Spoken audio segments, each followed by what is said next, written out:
Everybody, what's up? Let me get my chair set up. Happy Saturday, y'all. Happy Saturday, first live stream of the day. Hit that like button as you come in. Say what's up. Tell me where you're watching from. Most importantly, hit that like button. Welcome to Cozy Corner TV, ladies and gentlemen. I am your host, Kieran Smith. Call me QN. What's up, y'all? We back on the corner. All right, so Saturday live stream. Today I try to bring you guys two always. So first up on the menu, let's jump right in. We got a couple of different clips. Earlier today, we're going to just watch. These are more going to be just watching clips, so just for your information clips. Some of them I'm going to react to them later on the live stream. Some of them I'm not. I just kind of wanted to bring to you guys because, like I say, I do this on the channel. Sometimes I'm just going to play news so you guys can watch it. Because if not here, you probably wouldn't go to the mainstream media and watch it. So I'm going to do my best to keep you informed. So let's jump into these clips I want us to go over today. Shout out to ABC 3340. We have Inside the Shocking Alabama Bunker Child Trafficking Ring. Okay, so last night I reacted to some of Baby Emmanuel's story. Children things are always a little bit triggering for me to react to. I've done better over the years because I lost a baby brother when I was 12 years old. Usually anything dealing with the harm of children or the abuse of children can usually be pretty triggering for me. But I do well since all of my years in therapy and things like that. I do well. So we're going to take a look at this because this is pretty sick and horrific. Like, first of all, some of the charges that these people have, usually anytime it's a child sex trafficking ring, I think we already know the charges are going to be ridiculous, but these were pretty horrific. So we're going to take a look at that. It's about a 19-minute clip. We're going to watch the whole thing because I did it and I want you guys to see it. Then we're going to switch gears and we're going to go over the Salty Cracker. Shout out to him. We're actually subscribed to Salty Cracker and we have reacted to him here on the channel before. He covered Trump strikes as FBI raids deep state scum John Bolton. His words, not mine, but we know that in the past, President Donald Trump and John Bolton have had not the nicest relationship. Maybe during his first term, it started out that way because I believe John Bolton was recommended to President Trump through other people in a prior cabinet to bring him on board. And then as he did that, Trump realized that he was not a great guy to bring on board. And from there, their relationship was a bit sour and distasteful. So we'll take a look at how Salty Cracker covered that. Then we'll switch gears and we'll go over to shout out to Introvert Rockstar. I watch him actually on the side all the time. I don't think I've brought him to the channel yet for us to react to him together, but we will today. He covered Target's CEO just made the deadliest mistake. We're going to take a look at what he thought was one of the deadliest mistakes he could have made. And then we're going to go over to, last but not least, Nancy Norman Report. Shout out to Nancy Norman, a smaller YouTube channel that I keep up with. It says, white family could lose it all after targeting black trucker. Shocking regret. So we're going to take a look at that. This is actually the Amazing Lucas, something he covered. I'm not going to cover that. I do not agree. Shout out to the Amazing Lucas. I'm not going to cover that on this live stream. That's going to be later on tonight. But let's jump into these four we got. First up, ABC 3340. Inside the Shocking Alabama Bunker Child Trafficking Ring. Disclaimer, this is going to be triggering. I'm letting you guys know now. This is going to be triggering. The charges that these guys have, and there are women involved too, the charges are triggering. To hear what they have done are triggering. The ages of the children are triggering. Yeah, so any of you guys that have any type of EI, emotional IQ, this is probably going to be at least a little bit triggering for you. So that's just a disclaimer for you. To some breaking news out of Bibb County, a fourth arrest has been made in connection to the ongoing child sex abuse investigation involving an underground bunker. ABC 3340's Gracie Johnson joins us now with more on the charges.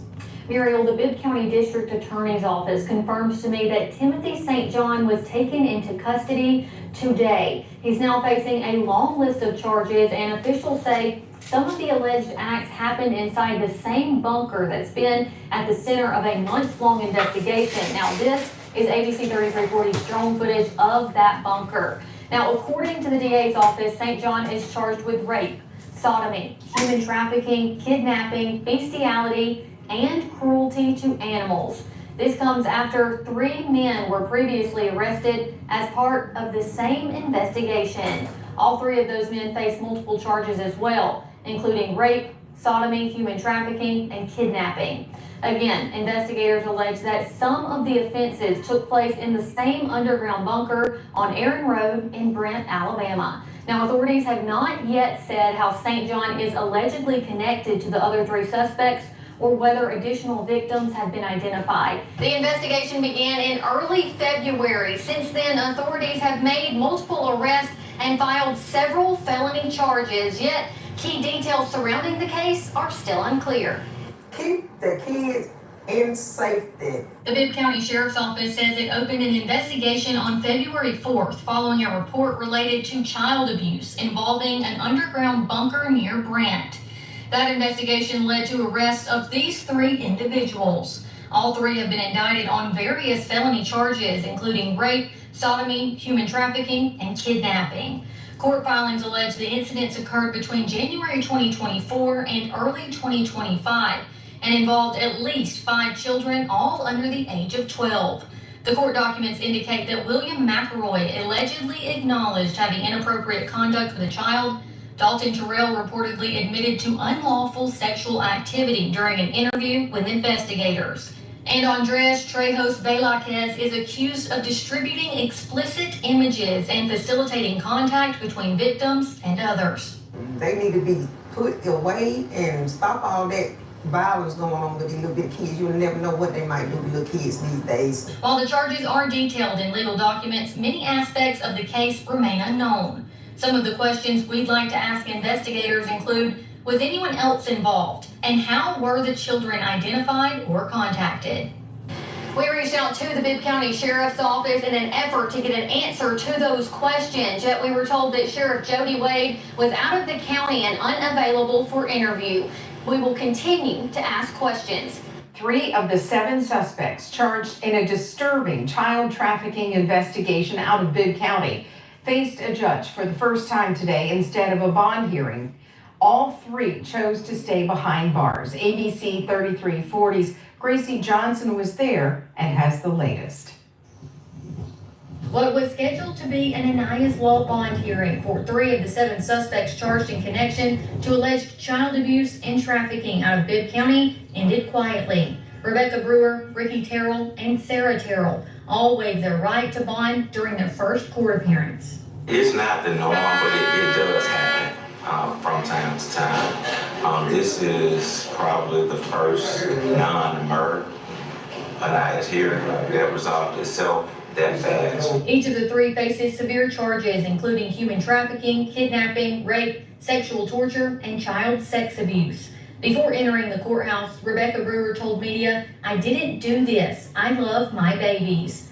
Inside the courtroom, Ricky Terrell was overheard telling his attorney, "I've never touched a kid." He also asked an officer if he could hug his wife, which that request was denied.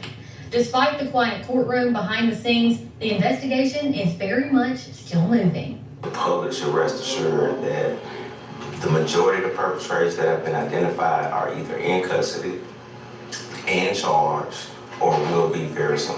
So far, authorities have identified 10 child victims ranging from ages 3 to 15. Most are under the age of 10. Investigators say they were drugged, restrained, and taken into an underground storm bunker where strangers would pay to abuse them in what they described as appointments. Whenever you have cases that involve children victims or child victims, it shocks people to the core.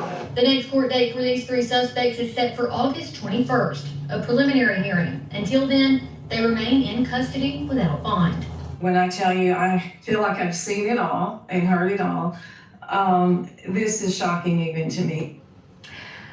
The investigation into an unthinkable child abuse case in Bibb County is far from over. 7 people are behind bars accused of horrific crimes against children as young as 3. Authorities fear more victims are out there and more perpetrators too. ABC 3340's Gracie Johnson spoke with a trafficking expert, and Gracie, she is shedding light on just how deep this kind of abuse can run and why early recognition and recovery are so difficult. Muriel, yes, I spoke with Carolyn Potter, CEO of the Well House, who works directly with trafficking survivors. She explains why this case follows a familiar and heartbreaking pattern and what's needed to help the children now coming forward. The vileness, the evil of that just went to the very core of my soul. What investigators say happened in rural Bibb County is almost impossible to comprehend. A storm shelter originally built as a place of safety became the scene of unimaginable alleged abuse. 10 children, some as young as 3 years old. So far, 7 people have been arrested. I've been in law enforcement for 33 years, and this is absolutely the most horrible thing I've ever seen when it comes to victimization of children. Carolyn Potter works with trafficking survivors from across the country through the Well House, a recovery center in Alabama. She says the signs of trafficking are often present, just not always recognized. We need to do a better job of educating our teachers and our counselors and our caseworker on what trauma looks like and on the signs of human trafficking, because I would wager just about anything that those children showed signs. Authorities say the children were participating in normal activities, including attending school. Yet the abuse had been taking place since around 2022. I do not think that anybody that was not involved in this directly was aware that it was going on. Teenagers are building businesses with AI, while the only AI you know is ChatGPT. Let's be real. Most people over 40 use ChatGPT like it's Google. Copy, paste, ask a basic question, move on. That's not how smart people use AI. Tomorrow? When I tell you I feel like I've seen it all and heard it all, this is shocking even to me that it went on this long without anyone knowing about it or being able to do anything. Now, with the investigation still ongoing, the focus is also shifting to recovery. Potter says the children will need more than a rescue. They'll need long-term care. They've already been in contact with counselors, and they're getting the help they need, the medical help they need, the emotional and psychological help that we can best provide them. Yet sadly, the 10 child victims identified in this case so far aren't the only ones. I'm sure there's going to be a lot more that's going to come out, unfortunately. There are more. There are more children across our state, across our country, who are enduring horrific crimes like these. I spoke with Sheriff Wade this morning. He said they have not yet made any additional arrests in this case, but they are actively working on uncovering additional suspects. The Centerville community came together praying for children, praying for families impacted after that recent child trafficking scandal. This has been a really tough story you have to report on. We know that 10 children, some as young as just 3 years old, were sexually abused and trafficked in an underground bunker. Jocelyn Belev from our sister station in Tuscaloosa reports. We shouldn't be known for this. We shouldn't be labeled for the evil that has happened in our communities. We should be known as a praying town. All we're doing today is asking people, to put their hands, wrap their arms around this community, wrap their arms around the victims and the victims' families, who are really the ones suffering. For one longtime resident of Centerville, the tragedy feels deeply personal. It's so emotional of what's happened in our town. We've always been a great town and safe, and nothing like this has ever happened before. So we're all devastated, and we just hope that justice is done to the full degree. We got a lot of great law officers and a sheriff and everybody. Organizers wanted to provide a space for the community to come together in response to the disturbing reports that have emerged this week involving child trafficking and abuse.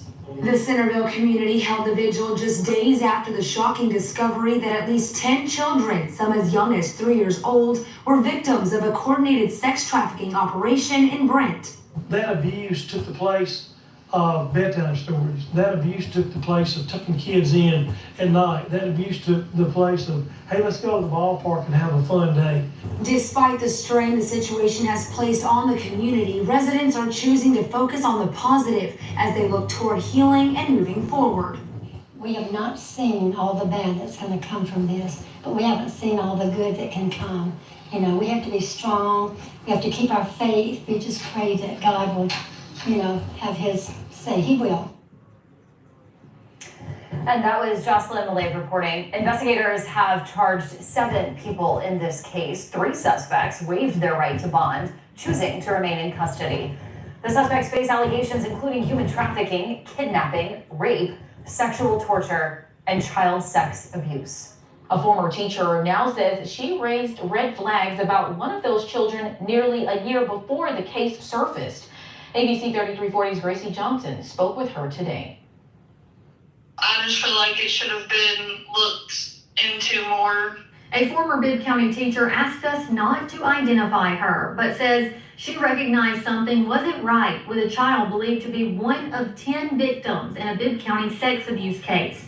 It was the 2023-24 school year, and she says one of her students stood out for all the wrong reasons. It was in a class and she was just very delayed developmentally, and there could be billions of reasons, but now with all this coming out, it's kind of like, that's probably why. The teacher says school staff reported the child's condition more than once to school administrators. It was multiple times. No, it never really got better. The teacher tells me that reports are typically made directly to the school counselor, who would then contact necessary external agencies. Investigators say at least 10 children were drugged and abused in an underground bunker. Our anonymous teacher says the reports she made to school administrators did not capture the full extent of what investigators have now allegedly uncovered. Knowing now that they were drugged and stuff, so that had a lot to do with where she is academically.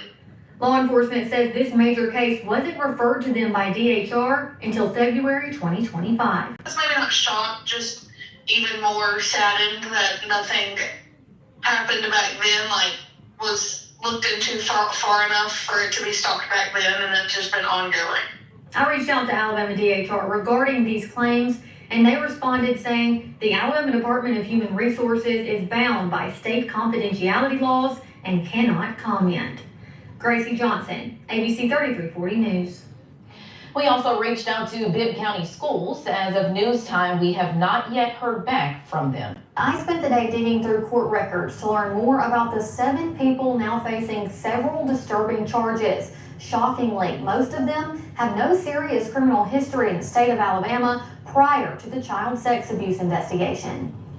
Authorities in Bibb County say the details of this case are unlike anything they've ever seen. An alleged underground operation involving child sex abuse, human trafficking, and a hidden bunker. 10 children have been identified as victims so far, and 7 adults are behind bars. Some of the victims, the offenders, were their parents and different relatives and things like that. I spent the day digging through court and criminal records, trying to learn more about who these suspects are. Most of them had no serious criminal history in Alabama, most only facing minor traffic violations until now. Rebecca Brewer is charged with 8 counts of human trafficking and kidnapping and 3 counts of sexual torture, but I found no prior criminal record. William McElroy, Dalton Terrell, and Andres Trejo Velazquez are each charged with multiple counts of rape, sodomy, human trafficking, and kidnapping, also with no known serious prior state charges. Ricky Terrell is charged with rape and previously faced drug-related offenses and possession of contraband. Sarah Terrell now faces charges of sexual torture and 2 counts of sexual abuse of a child less than 12 years old. I found 1 previous charge for hindering prosecution. Timothy St. John had the longest rap sheet, including theft and criminal trespassing, criminal mischief, burglary, and other drug-related charges. All 7 suspects remain in custody at the Bibb County Jail, awaiting future court proceedings in connection to the Bibb County child sex abuse investigation. The defense team for one of these 7 suspects has filed a motion to restrict media coverage and public access to pre-trial court proceedings. The move aims to protect the defendant's right to a fair trial by limiting exposure to potentially prejudicial information. A judge has not yet ruled on the motion. The details coming out of Bibb County's child sex abuse investigation have left a deep impact on both the public and the people working to bring justice. Now lawmakers are pushing to bring the harshest punishment against those who harm children. I believe that there's a special place in hell for child sex predators. Inside the State House, leaders from across Alabama came together with a message. What happened in Bibb County cannot happen again. I've seen a lot in 25 plus years as a prosecutor, the scope and the depth and the depravity of what has been described, and I think we're still going to learn more when we have an opportunity to be able to allow the facts to be tried. They are the worst that I've ever seen. On Thursday, Representative Matt Simpson and Senator April Weaver announced their plan to reintroduce legislation that would allow prosecutors to pursue capital punishment for the rape or sodomy of children under 12. The effort follows the arrest of 7 people in Bibb County accused of being part of what investigators describe as a child sex trafficking ring conducted out of an underground bunker. Some victims as young as 3 years old. When you somewhat top line it, the death penalty for pedophiles, I'm in. But this proposed law would not apply to the suspects already in custody in Bibb County. We're not able to retroactively apply this punishment to those. It has to be in effect at the time the offense was committed. I wish we could. Hey, it's Governor Gavin Newsom, and we're not going to watch Donald Trump rig the next election. We're not going to just sit back and watch what's happening in Texas and not respond to it. It's time to fight fire with fire. We're going to the ballot. We're going to redistrict here in the state of California, but we're going to need your help. They're going to throw millions. But unfortunately, we can't. These lawmakers say they are already gaining support in their push for harsher penalty, and they're actually giving their colleagues more time to co-sponsor the bill before filing. 7 of the 8 people charged in a child sex abuse case involving an underground bunker entered not guilty pleas this afternoon. ABC 3340's Gracie Johnson was in court today, and she has the latest of what we're learning this hour. The more we learn, the more chilling the details seem to be. And Friday's hearing painted a disturbing picture of what investigators believe happened to these children over the span of several years. Investigators also revealed that they have evidence that leads them to 15 to 20 still unidentified people who paid to enter the bunker. Bibb County investigator Justin Hobbs testified 2 of the child victims who were in DHR custody at the time first revealed what they called the secret bunker, saying they learned sexual behaviors there from suspect William Chase McElroy. Hobbs said multiple victims, some as young as 2 years old, described being touched, whipped with belts, and shocked with electric dog collars. One child said she was forced to perform sex acts while some of the suspects laughed, took pictures, and video. The 8 defendants face charges including rape, sodomy, human trafficking, kidnapping, and sexual torture. Assistant District Attorney Brian Jones says they are charged under Alabama's accomplice liability law, meaning prosecutors allege each suspect participated in or enabled the abuse, even if they didn't commit every act themselves. Rarely do you have rapes and sodomies that fall under the complicity and the accomplice liability, but in this particular case, they were all involved in some degree to the abuse and to the rapes and sodomies and human trafficking and everything involved. Hobbs testified some of the defendants admitted in interviews to drugging children with GHB, liquid ecstasy, and other substances. Those details came from the defendants themselves, not from toxicology testing. He also confirmed investigators have not recovered any of the alleged videos described by the victims. All 5 defendants in today's Anaya's Law hearing were denied bond. The 3 others remain in jail on no bond. Surrounding DHR agencies have stepped in to help with the investigation. Investigators say the child victims have been removed from Bibb County out of an abundance of safety. The investigation is still active and more arrests are possible.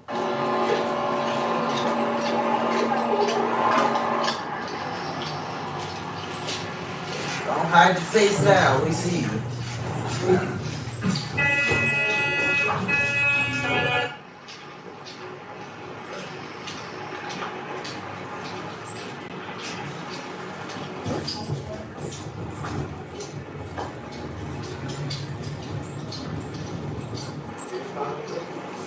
Boy, I tell you, that's a lot. That's a lot, man. Talk about triggering. That's a lot right there. You know, God bless those kids. It's gonna take a lot. That's the mental oh man, the mental torment in which that they've been through, you know. Forget just therapy at this point, you know, like they're scarred. It doesn't mean that they can't live a normal life, but they're scarred. Like I think this is absolutely crazy. Like it's a ring, it's a bunker. There's still 15 to 20 to maybe 25 people that literally paid to go into the bunker that they haven't even arrested yet. Like I just think This is insane. And it just brought me back. I was telling my wife, it brought me back to that episode that I reacted to on here with Sean Ryan and Tim Tebow. And Tim Tebow, his heart is just breaking for all of the children around the world that are being sex trafficked. And he goes into depth about how the place that the viewership is the highest at is here in America, and we're only in line next to China and Russia. And I just thought to myself, like, wow, this is pretty heartbreaking. So this is just here in Alabama, you know, and this is years of torment and torture that these children went through. Some of them might not have been there as long as others, but I just thought it was a very heartbreaking thing. So we'll keep track of that, and I know it'll be going to trial. Right now, I know there's at least 10, I believe, children that they have, but they said 15 to, I think, 20 to 25 people that paid to go into the bunker who they haven't even arrested yet. So we'll keep track of that. Sorry about that if that was triggering for you guys, but like I said, that's why I gave that disclaimer in the beginning. All right, so switching gears now. Shout out to Salty Cracker. Trump strikes as FBI raids deep state scum John Bolton. So let's take a listen. No, I don't know about it. I saw it on television this morning. I'm not a fan of John Bolton. He's a real sort of a lowlife. Boom! This is Ron Paul levels of happening, and holy balls, are we going to have a good live show for you tonight. 4:30 Pacific time. Check the description box and the pinned comment down below for the link. We'll have a lot more to talk about as this is unfolding right now. John Bolton, raid his house and raid that ridiculous mustachio. The only person who's allowed to have a mustachio like that is Tom Selleck, and you better be magnified. But no, this goofball over here is an insane war whore. Hasn't meant a war that he didn't want to get us involved in. This guy wants us fighting in Madagascar. I don't care, I want a war. I want a war. I make a lot of money off of war. Well, he just got his house raided at the peak dawn of the morning. Look at this. Look at it. 7 a.m. Anybody notice? Here you got a perpetual war pig public servant. He got a gigantic mansion. Look at this. His pool house is bigger than my house. Look at this. Look at this. Look at this. Look. This driveway. Look at this. You can land a plane on that thing. Public servant, boys. Public servant. Public servant. Vile public servant. This is Eric over here breaking federal agents. By the way, everybody uses it. Breaking news, breaking news, breaking news, breaking news, breaking news. Breaking news. Rat in Subway found with a slice of pizza. No. When you start getting war pigs from the deep state raided, now you can use breaking. Now you're allowed to. That's the only time that's allowed. Federal agents are right now in John Bolton's home, quote, going through things. Following an early morning FBI raid in the DC area over national security concerns. This is one of those white libs that's like, oh my God, we don't need more police in DP. Leave DP alone. Yeah, dude, you live in a multi-millionaire area. You live in a gated community. Look at this. This is the type of person, oh my God. Stop all the stopping of carjackings. No, fool. Anyway, everybody on the left-hand side, by the way, of course, like clockwork, like a Swatch watch in a toilet, in a porta potty toilet. This is gonna be great. Again, tonight you gotta show up. We're just gonna have an epic time of left-wing salt crying over this. This is what fast doesn't look like. This is exactly how that was done. Oh my God, this is an autocracy. You guys are totally. Do you even know what position John Bolton held? What? Huh? He was like an ambassador. His last position, he was an ambassador. So we raided an ambassador's house. You guys raided Donald Trump's house.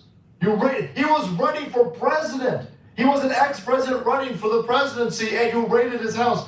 You think that we are going to give a shit about your cries of shut up, you morons? Salty cracker. He goes in. Donald Trump came out and he said, I don't know what's going on. That's stupid, by the way. Trump come out there and go, yeah, I know they're raiding his house. Yeah, I know they're going to raid his house. Yeah, he's an asshole. Yeah. But of course he's got to play like, dude, they're going to call you a fascist. They're going to call you a dictator. They're going to say this is political retribution. Right? They're going to say that no matter what. So you might as well just come out and go, of course, yeah. Yeah, they said, listen, we've got a case that we're building against John Bolton. We've got a federal judge that signed off on a raid. And they briefed me because they knew that, the minute his house gets raided, you dumb assholes are all going to claim that this is some sort of political retribution, when in reality, he's just a criminal, allegedly. Yeah, pretty much. That nobody was above the law. Hey, remember also when you raided my boy Roger Stone? Look at this. Roger Stone did nothing wrong. Roger Stone got raided. I don't know if he wasn't wearing a shirt, and he's like, hey, let me put a shirt on. And he picked that one, but Roger Stone did nothing wrong. Yeah. You guys raided moms. The FBI kicked down doors. If you walk through that Capitol, if you were on the lawn of the Capitol, if you don't want child porn in your elementary school library, yeah, you guys all got raided. Yeah. Tulsi Gabbard was on a terror watch list. Yeah, you guys were all fine with that. There was no weaponization of the DOJ. When all of this was happening, Dr. Peter Navarro arrested, Steve Bannon arrested, you guys put those people in prison. You put Donald Trump's campaign people in prison. We are only going to be met with us mocking you idiots. Also, the daylight raid of Roger Stone was mirrored with the daylight raid of John Bolton. And oddly enough, CNN was able to cover it. CNN was tipped off. Right? CNN was there at the bright early morning of Roger Stone's raid. And guess who was at John Bolton's house? Apparently, just getting the tip. George Conway was there. 5 in the morning at John Bolton's house. That's weird. That's a weird thing. Anyway, I'm sure John Bolton's wife, kids probably don't have any questions about Uncle George there in the morning. And he spent the night on that. But there you have it. Wild news. They're saying there's going to be more raids. Man, we might get more raids between now and tonight's live stream. So again, 4:30 Pacific. Come check it out. Be in the description box and the pinned comment below. Because we got a lot of news on a Friday night, Abe. I guess thanks so much for watching the video sport channel. We kept up to date on the happenings. Hit that subscribe button and make way, because the soul must flow. Shout out to Salty Cracker. That logo's boss. Yeah, I mean, like, he makes a great point, though. Like, nobody's going to make a big deal out of John Bolton's place getting raided. Like he said, obviously he knows a lot of history between him and President Trump. I know some of it. And it's not the greatest history. And I did watch that live when they asked President Trump what did he think about his place being raided. And that's exactly how he said it. He said it just as nonchalant as Salty Cracker pointed out there. He's like, yeah, I don't know anything about it. Pam, they come tell me that they have this thing. I tell them, I don't want to know about it. You got to do what you got to do. And, like, that's just how Trump plays it. It is what it is. So, John Bolton, unfortunately, it turns out that it's not, some big political scam and they're trying to come after everybody who they don't like. That there's actually some criminality behind something that he's done. So that's the reason why it's happening. The FBI does not just raid your place because they're bored and it's a Wednesday morning. It just doesn't work out like that. So we'll stay following that just to see what comes out of that with Mr. Bolton. All right, guys, we're going to switch gears, go over to introvert rockstar. Target's CEO just made the deadliest mistake. All right, so he's actually watching someone, so we're going to watch him, not while he necessarily critiques this person, but he kind of agrees with his perspective of it. So let's take a listen. Fair use. Do not let these people lie to you. Don't let them lie to you, and don't let them convince you that Black Americans do not have power, especially buying power.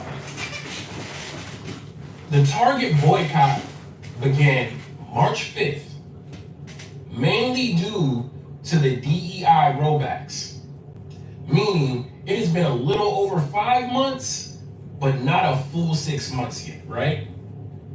And at one point, the CEO of Target had to cut his salary in half. And guess what else? He has officially stepped down from his position as the CEO. And that has happened in less than 6 months. Cut his salary in half, step down. Now I don't know for sure if he actually stepped down. I think in the news it's saying that he's stated to step down around 2026 actually of February. So I don't know if that's true. I'll have to double check that, and you guys can double check it as well. But I'm not sure if he's already stepped down. I don't know how true that part is. Many people have been a part of this boycott, but Black Americans have been the voice and they have led the way. We have been the ones that have carried it on our shoulders. We did this in less than 6 months. This is what the world is afraid of. They don't want us to realize the power that we have in the way we can shift economies and markets and businesses. Let that sink in. We did that. And all I hear is Black Americans did it. Black Americans that, well, in this channel, we hold racist Caucasian people accountable, because if we don't, who will? And before I get to this video, we don't like Black people, Black issues, Black talks. Get the step. Historical Black American boycotts that significantly hurt businesses included the Montgomery bus boycott, 1955 through 1956, which crippled the local bus company's profits by over 90%. The Birmingham boycott, 1963, which forced merchants to support integration by inflicting major economic pressure and don't buy where you can't work. Campaigns in Philadelphia started in 1960, where Black ministers successfully targeted large companies like Gulf Earl and A&P, leading to over 300 companies closing down by 1971. Make that make sense. These people couldn't wait to take Black businesses out of Target. I mean, it was just days before Black History Month, and they had the audacity to switch up on Black Americans. But who's laughing now? See, I tell people all the time, without the support of Black Americans, nothing moves, nothing gets sold, nothing new gets created, nothing, and we really hold the power. Or you think I'm lying? Run the tape. There's a big shakeup at Target, with the CEO stepping down after the retailer reported weak sales numbers. Target stock has dropped more than 25% since the start of the year, and senior business and tech correspondent Jolene Kent explains what's behind Target's struggles. After months of missing the bullseye on sales, the CEO of Target is headed for the exit. The company said today that CEO Brian Cornell will be replaced in February by COO Michael Fidelki, a 20-year veteran at the retailer. The swap at the top comes after 11 straight quarters of declining or slowing sales. Profits have dropped nearly 20% compared to last year. Other retailers like Home Depot and La-Z-Boy have missed sales expectations. Companies say President Trump's tariffs and the trade war have begun to drive up prices of some goods. I think the consumer is really nervous. Nishan Radia is an investment banker at B. Riley Securities.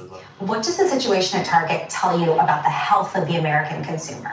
Target's recent results show you the economy is stressed, consumers are trading down, and I think they're continually looking for the best way to stretch their wallets. Consumer confidence in the economy has dropped 5 out of the last 7 months. Despite that, Target ended its price matching program in July as it faces intense competition from Walmart, Amazon, and Costco. Is Target a casualty of the tariff situation?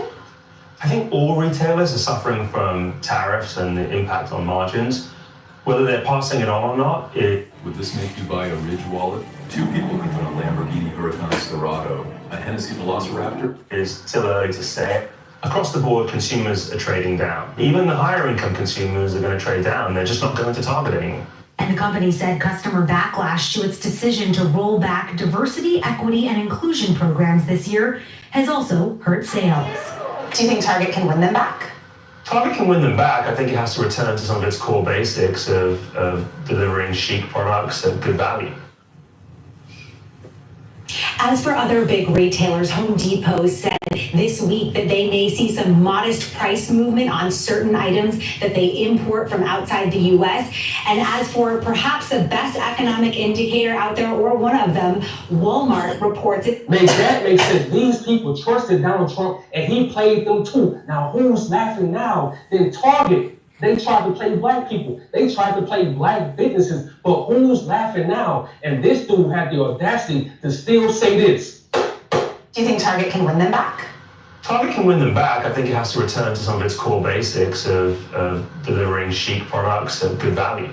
What? Learn your cook. And from now on, anyone who disses black Americans, it's going to cost you. It might cost you millions. It might cost you billions, but it's going to cost you. It is what it is.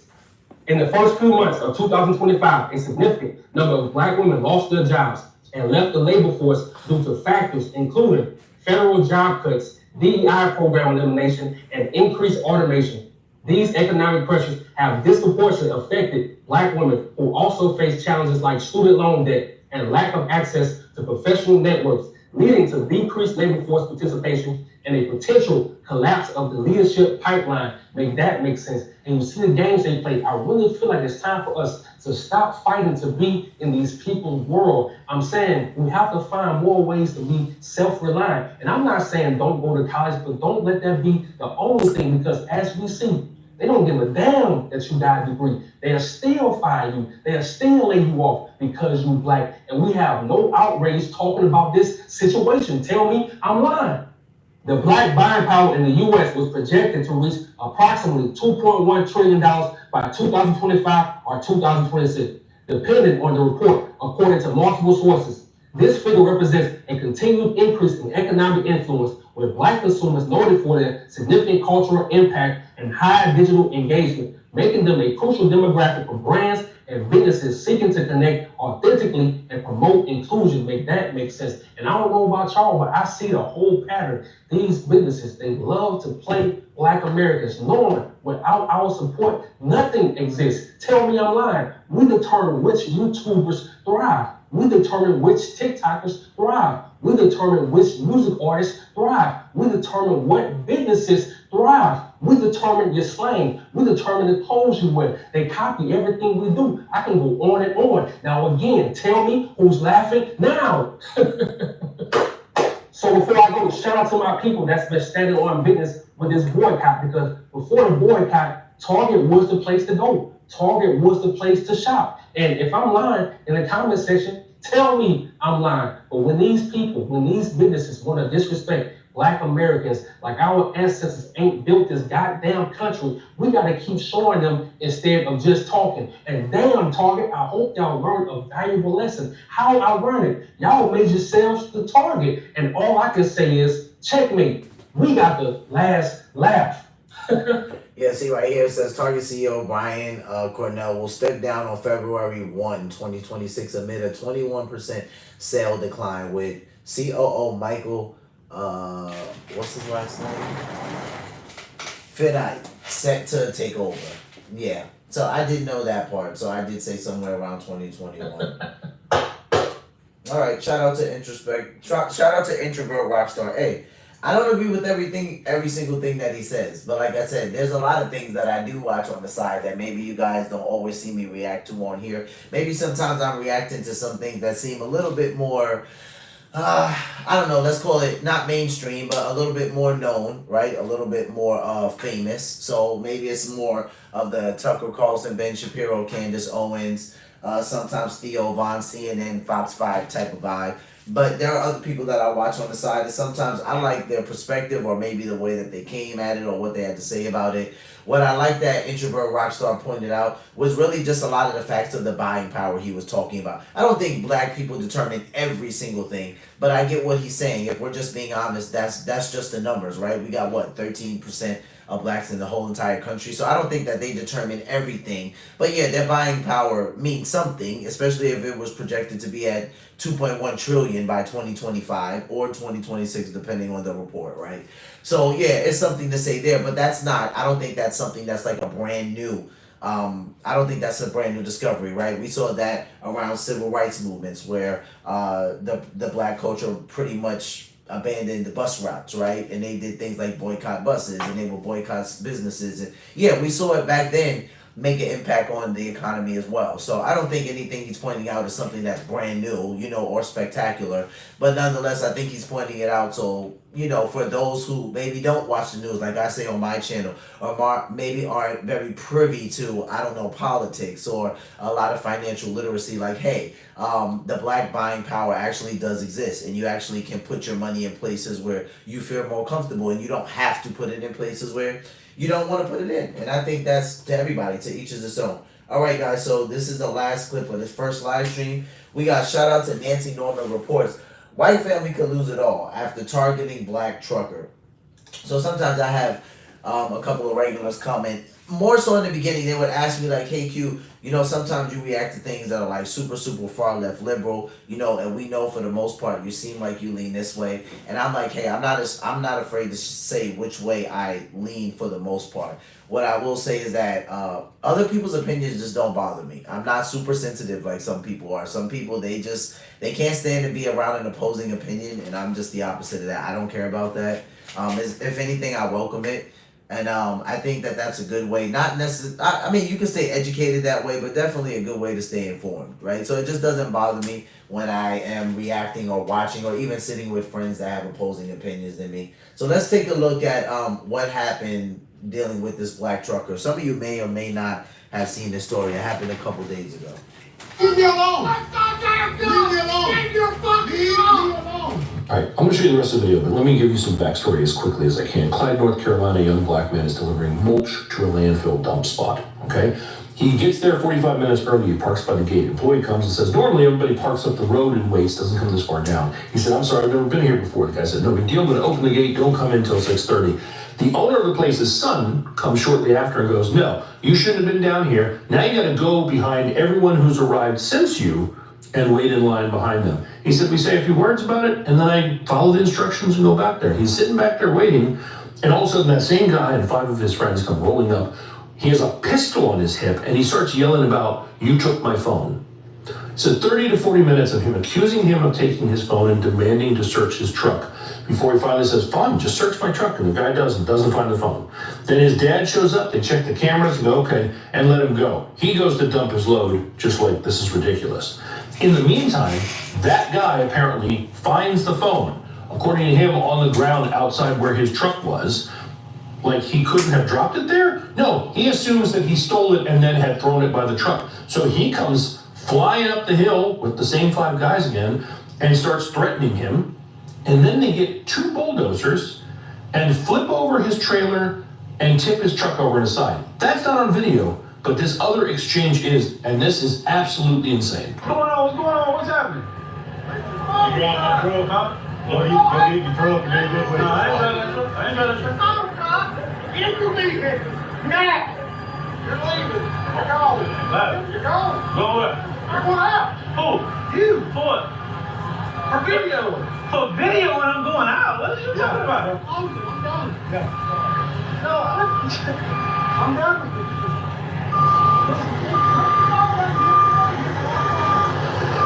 Leave me alone.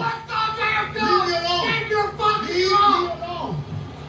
Leave me alone. Your fucking truck just cops me now. Give me the fucking phone. Let's go, bitch. Let's go. Get the fucking truck. Yeah. Don't get out of the truck no more. Don't get out of the truck no more. Take you out. Yes. The sheriff's department's coming to get rid of you and your fucking butt. Okay. So stay in your truck. Yes, sir. Before something bad happens. Yes, sir. Get in. Yes, sir. Yes, sir. Yes, sir. Yes, sir. Yes, sir. You want to fight? Shut the door. Shut your mouth. You're a sheriff? You're a sheriff, right? Yes. Hey, you weren't trying to talk to me. Cat. I'm going to shut the door. Cat, you want to get one? No, roll on the way back.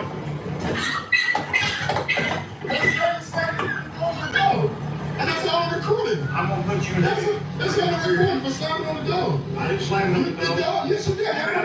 Get in the door. Okay, yes, sir. Yes, sir. Y'all going to jail. Y'all going down. This town going down. Yeah, this town going down. That man had to believe he was about to record his own lynching. That was the energy that was there.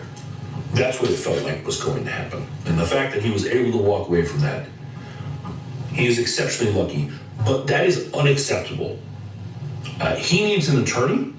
This is Clyde, North Carolina again. That business, apparently it was the owner and his son that did all of that stuff. This is insane. In a world where one moment can spark a movement, a Wright family, long trusted, the face of a local construction empire, now stands on the brink. Their company is collapsing, not from market forces, but from a moment of prejudice caught on tape. An ambush of a black tracker at a remote landfill, now fueling global outrage and historic regret. By now, many of you have seen or heard of the video of Wright Brothers Construction Company Incorporated circulating where they absolutely terrorized a TikToker by the name of Bossed Up. These elastic cargo pants will make you look 10 years younger and slimmer. My dad used to wear jeans all day even though they always restricted him. I gifted him these pants and he's been obsessed ever since. I really never imagined I'd find such comfy cargo pants at this age that still look flattering. Over 100,000 pieces are sold last year. These are multi-pants. They are cargo pants with 6 pockets that are simple, beautiful, and practical. The pants fit the leg shape really well, making it taller and thinner. The fabric is made of high elasticity, so you won't feel trapped after wearing it all day. I really strongly recommend you to give it a try. New Year's sale. Shop now.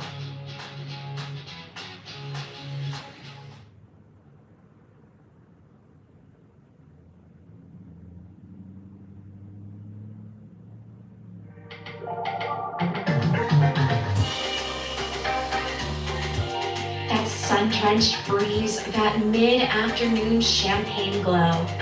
You'd think our old stories wouldn't still make us laugh this hard, but they only get better. Now we're all making new ones together. And I truly can't remember the last time I danced as hard as I did last night. Virgin Voyages really knows how to throw a party. Next time, you definitely have to be here.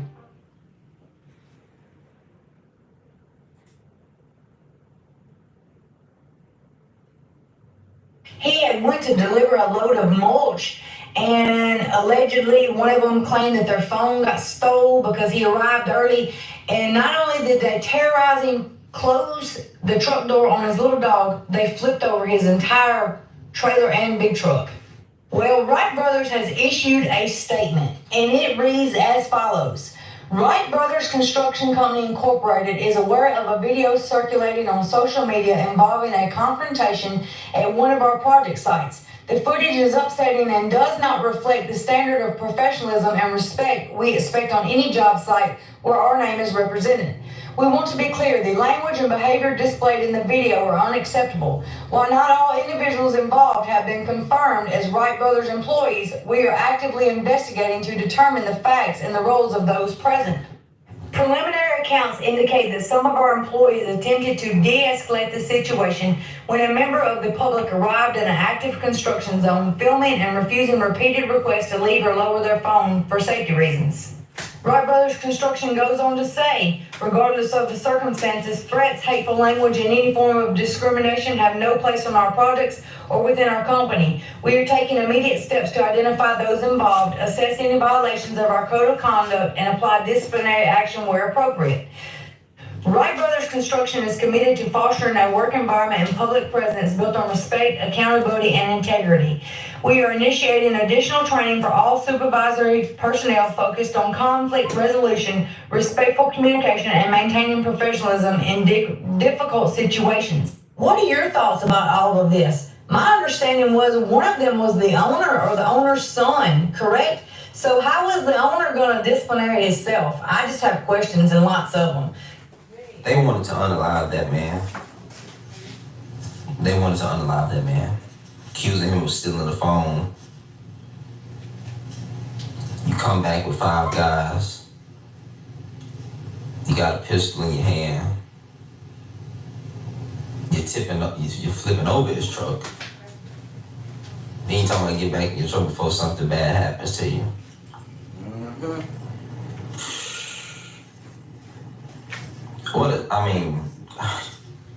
It was some evil folks, and so I hope, Wright construction, Wright Brothers Construction Company, I hope y'all get sued for every dollar you got. Like, honestly, bro, I hope y'all go broke. I hope y'all go broke, bro. I want you to lose everything. I want you to go so broke that you can't even provide for your family. Since it's obvious that y'all had it on y'all mind to stop a black man from getting back home to his family. Because that's what y'all wanted to do.